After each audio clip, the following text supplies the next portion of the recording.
I have a story, and this story is a sad story. So they had to amputate my leg. They also had to amputate my hand. Even in a health and safety industry like we find ourselves in, and many of the viewers out there, it's the gratitude of the control measures, of those risk assessments, of the trainings we receive that we often take for granted. You should just be consistent.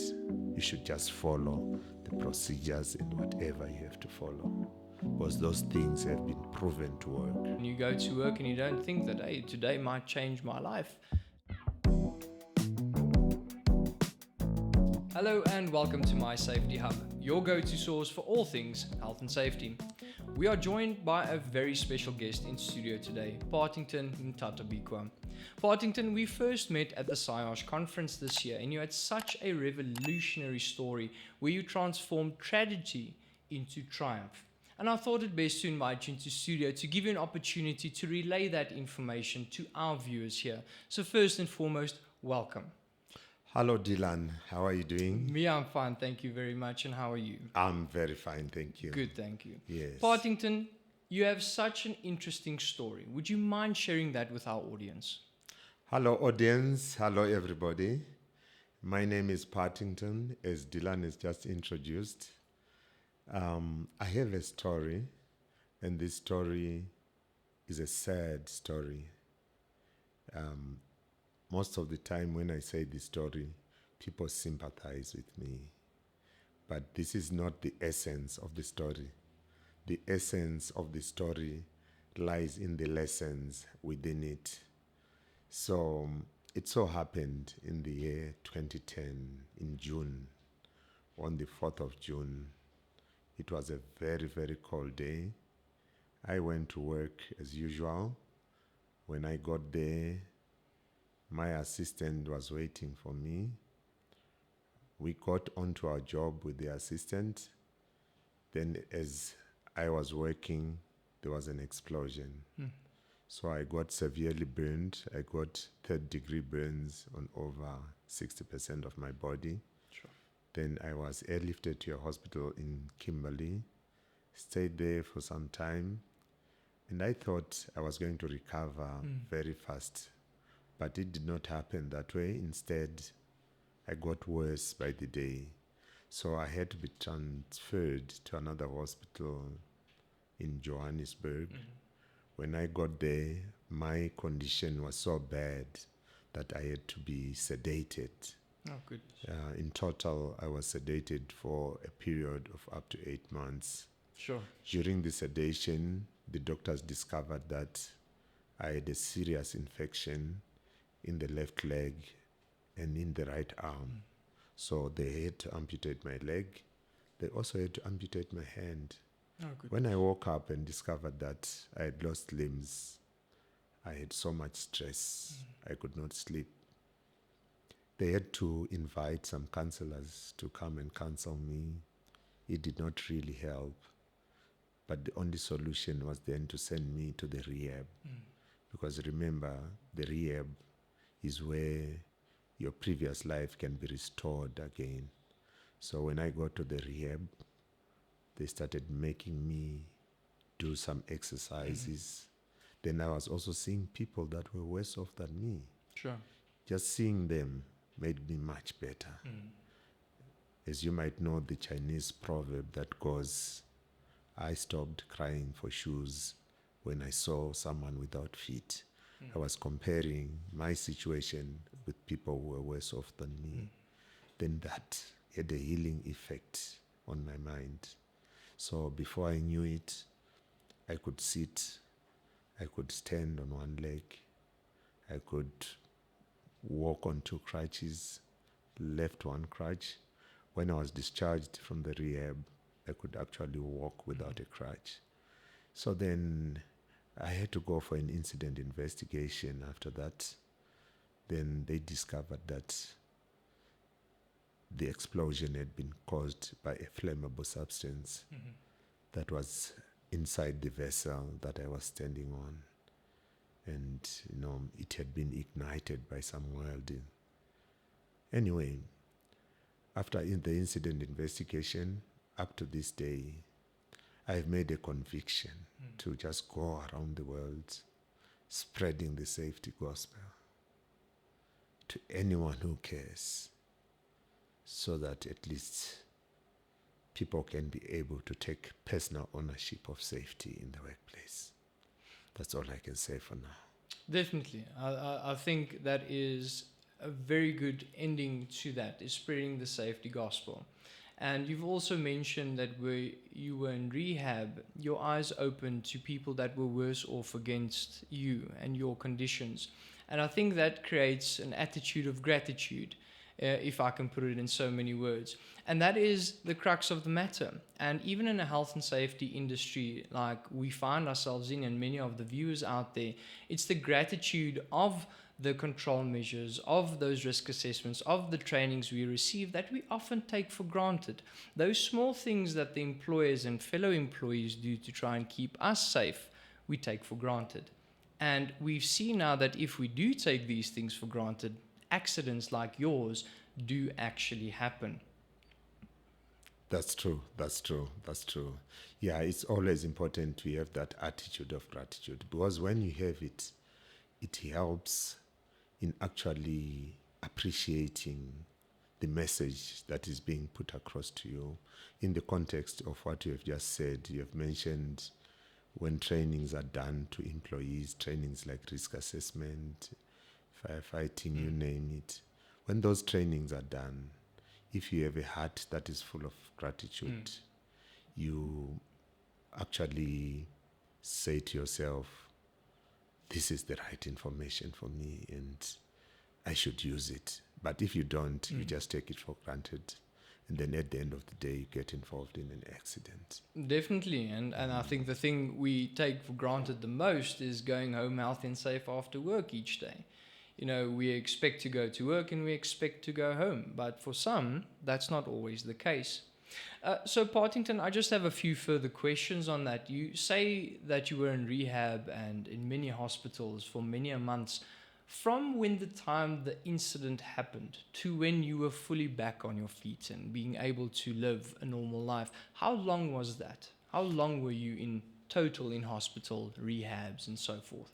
Okay, I was sedated for 8 months, like I mentioned. 8 months. 8 months. That's a long time. That's a long time. That's a lifetime. It is. If I can put it that Sure. way, especially when you are in a confined space, in a confined area. So I was sedated for 8 months, and then the total time I spent in hospital plus rehab was 12 months. I never saw the sun in that period. Sure. Yes. So that's a year of your life. That's a year of my life. Spent solely in rehabilitation centers, Yes. hospitals, and so forth. Yes. What kept you motivated through that time?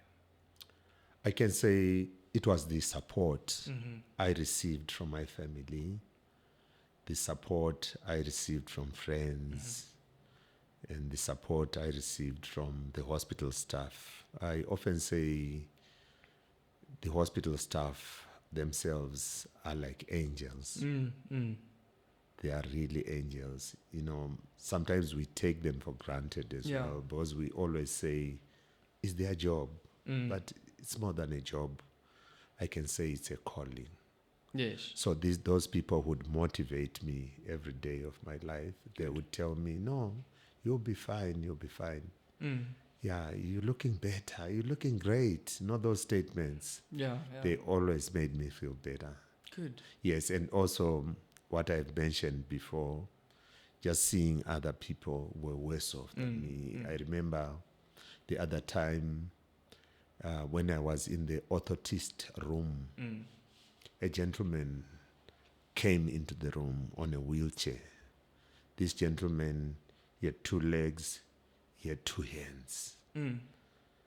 And every time he spoke, the whole room would burst into laughter. Then the lady who was accompanying me, or who had accompanied me to the orthotist room, actually said to me, "Can you see this gentleman?" I said, "Yes." Then she said, "Can you see he's got 2 hands and 2 legs?" I said, "Yes." Then she whispered and said, "This guy has got 2 hands and 2 legs, but they do not function." I said, "Why?" Then she said, the gentleman was shot in the spine. Oh, goodness. So he's now quadriplegic. So neither his hands nor his legs function. But look at how happy he is. Now, look at yourself. You have one leg that's functional, one hand that's functional. Your spine is all right. So why can you not be happy? If he can be happy, why can you not be happy? So it's something that is called the law of relativity, Sure. where you should always compare your situation with the situation of those that are worse off than you. Then in a humble way, you should be able to say, Lord, I'm grateful. Sure. You know, just that is encouraging. It's motivating. Of course. It makes you feel better physically, mentally, emotionally, and everything else. I agree. Yes. And I think in a workplace environment, much of this can be translated into individuals that work in any industry. You know, we don't want to see the repercussions of this, but if we adopt the same concept of motivating and looking after one another, again, we can prevent these accidents and incidents from happening. So hopefully this sparks a bit of interest for the viewers and the employers out there to educate their employees to say, don't just look after yourself. Look after the person next to you as well. You know, there's a saying that says, my brother's keeper. I'm sure you are aware of that one. And that for me is a very important concept to relay through, because if we are selfish in that respect and just look after ourselves, these accidents and incidents happen more and more often. And that's a core concept that I think is very important that you relate beautifully. Now, I just want to take a step back, and please forgive me, but for the viewers out there, many of them have not been involved in such a severe accident or incident. What went through your mind when that explosion occurred? Are you saying immediately or Immediately, because you obviously went to work that morning, Yes. not knowing that this would change your life. Today would be a life-changing day for you at work. So I want to relay a message to the audience there. What went through your mind when this explosion occurred? That immediate moment when you now know, oh, I'm in trouble now. Okay, when the explosion occurred, I found myself on the ground burning. That was the first thing. Like, at first I didn't realize I was burning. Then after a few seconds, I just realized, oh, I'm burning. But then what went through my mind first was that maybe someone has planted a bomb for me My goodness. at my workplace. 2 weeks before that, I had fought with some guys over a company baki. I had won my baki back, so I Yes, thought those of guys have course. planted a bomb Yeah, for yeah. me. And then the other thing that went through my mind was that an acetylene cylinder had exploded. It was not far from where I was working. There was an oxygen acetylene cylinder assembly. So I thought the acetylene cylinder had exploded. But then there was no time to keep on thinking like that. Yeah. I had just to stand up, and then I just started running. And, 100 meters away, like I have relayed before, there was a place where people used to wash their hands, jumped in, and the fire went off. But that's just what went through my mind. Yeah. Yes. That is terrible. That is absolutely terrible. And as I've mentioned, you don't think about these things. And many of the employees out there as well. I mean, you go to work and you don't think that, hey, today might change my life. And it's a shocking revelation if something like that should occur. All right, so from when the accident happened, you said now that you were airlifted to a hospital and you got immediate treatment there. What was the first diagnosis there? At that point in time, did you think your injuries were so severe as what they currently are? No, I actually thought I was going to heal very fast. Because I remember one of the nurses even said to me, her husband had got burned 2 months earlier, and they had only stayed 1 month in hospital, Okay. or 2 months, if I remember well. So I thought I was going to heal very fast. So I was very optimistic. Unfortunately, as the days went by, my situation became worse. Okay. And then obviously that one thing led to another, and they became more serious and more serious, and hence you've mentioned previously you spent a year of your life in obviously rehabilitation and the hospitals, but yet here you are and looking better than ever. I must say, looking very dapper today as well. So in closing, Partington, for today, with everything that we've spoken about today, what would be your message for the individuals out there? What would be your motivational quote, if I can call it that, to them to prevent accidents and incidents like this? And if they've encountered an accident or incident similar to yours, what motivation do you have for them? For those who have not encountered or gone through any accident of any sort, I would want to say, as you work, ensure that you are in the present at all times. That's very, very important. Most of us work with our subconscious mind. We are not there. We are just doing it because we are used to the job. We are experienced. And also that leads to complacency. But if you are in the present at all times, that's a plus. Then also when it comes to things like following procedures and systems and all those things, you have to be consistent with that.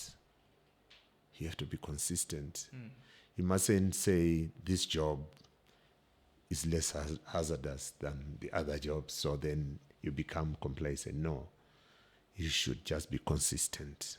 You should just follow the procedures and whatever you have to follow, because those things have been proven to work. Then also, never take safety as common sense. Sure. Safety is not common sense. I think that's a very important point. Yeah, Yes. very important point. No, it's not common sense.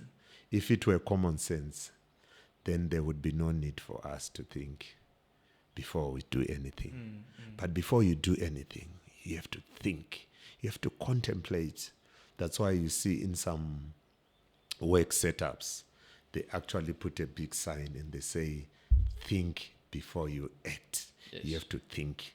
So what you are saying is, how can I do it safer? How can I make it safer before I start working? That's also very, very important. So safety is not common sense. Then you must also remember that safety is about science. Everything that we interact with in the workplace and even outside the workplace is about science. For example, you are working on a roof or on scaffolding. You must know there is a force called the force of gravity that can take you down. You must know there is acceleration due to gravity.